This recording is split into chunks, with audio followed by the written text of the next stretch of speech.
New Saidabad तालका अस्पताल में सेहत जी बुनियादी सहूलतन ऐं मेडिकल डॉक्टरनि जी शदीद खोट ख़िलाफ़ जिदोजहद कमेटी ज़िले मटियारी तरफ़ां न्यू सईदाबाद प्रेस क्लब अॻियां एहतिजाजी मुज़ाहिरो। अस्पताल में सेहत जूं बुनियादी सहूलतनि पूरियूं करण जो मुतालबो। इन मौक़े ते जिदोजहद कमेटी जे अॻुवाणनि शफ़ी मोहम्मद ब्रोई, हाफ़िज़ शकील काका, बहार सहतो, मिसरी खान खोखर, सलमान अली लिगारी ऐं ॿियनि मीडिया सां ॻाल्हाईंदे चयो त न्यू सईदाबाद तालका अस्पताल में तिबी सहूलतनि जी अणहूंद ऐं मेडिकल ऑफिसरनि जी गैर हाज़िरी जे ख़िलाफ़ एहतिजाजी कैंप लगाई वई आहे। न्यू सईदाबाद तालका अस्पताल वाहिद सरकारी सेहत मर्कज़ हुअण बावजूद इंतजामी नाअहली ऐं लापरवाही जो शिकार बणियल आहे। अस्पताल में न रुगो माहिर डॉक्टरनि जी खोट आहे, पर केतिरा ई मेडिकल ऑफिसर पंहिंजी ड्यूटी तां गैर हाज़िर रहनि था, जंहिं सबबि मरीज़नि खे सख़्त परेशानीअ खे मुंहुं ॾियणो पइजी रहियो आहे। हिननि वधीक चयो त सेहत खाते तरफ़ां न्यू सईदाबाद तालका अस्पताल में मरीज़नि जे इलाज, दवाउनि, सफ़ाई, ॿियनि सहूलतनि ते ख़र्च करण लाइ हर 3 महीने लखे रुपयनि खां वधीक फंड जारी कया वञनि था, पर इहे ख़र्च करण बदिरां मुबैना तौरु गबन कया पिया वञनि। अस्पताल में दवाउनि जी खोट, लेबोरेटरी में सहूलतनि जी बंदिश ऐं सफ़ाई जे इंतिहाई ख़राब सूरत हाल हिन ॻाल्हि जो खुलियल सबूत आहे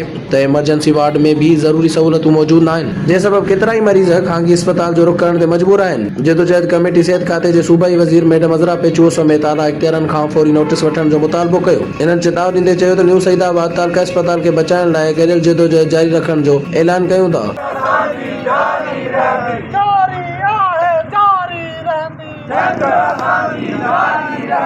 सईदाबाद हॉस्पिटल के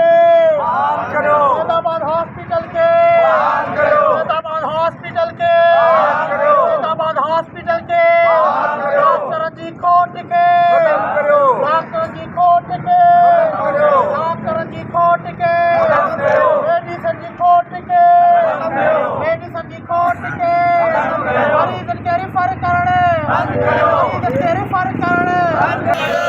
जी खोट जदीद मशीनरी जी खोट, जदीद मशीनरी जी खोट, मेडिसिन जी खोट, मेडिसिन जी खोट, मेडिसिन जी खोट, सईदाबाद हॉस्पिटल के बहाल करो, सईदाबाद हॉस्पिटल के बहाल करो, सईदाबाद हॉस्पिटल के बहाल करो, सईदाबाद हॉस्पिटल के बहाल करो, मसाजुल में बंद करो, अवाम मसाजुल में बंद करो, अवाम मसाजुल में मिस्किन मानून साजुल में, मिस्किन मानून साजुल में, सईदाबाद हॉस्पिटल के बहाल करो, सईदाबाद हॉस्पिटल के बहाल करो, सईदाबाद अवाम सा सईदाबाद अवाम सा जारी रहंदी जी तबाही, सईदाबाद अस्पताल जी तबाही, सईदाबाद अस्पताल में जदीद मशीनरी जी खोट, अवाम सा जुल्म,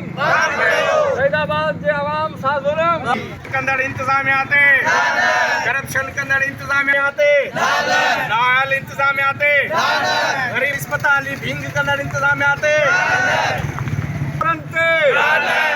सेहत जे सेक्रेटरी ते, DHO मटियारी ते जारी, सेहत जे इदारे में वेठल आहे जारी रहंदी जंग असांजी।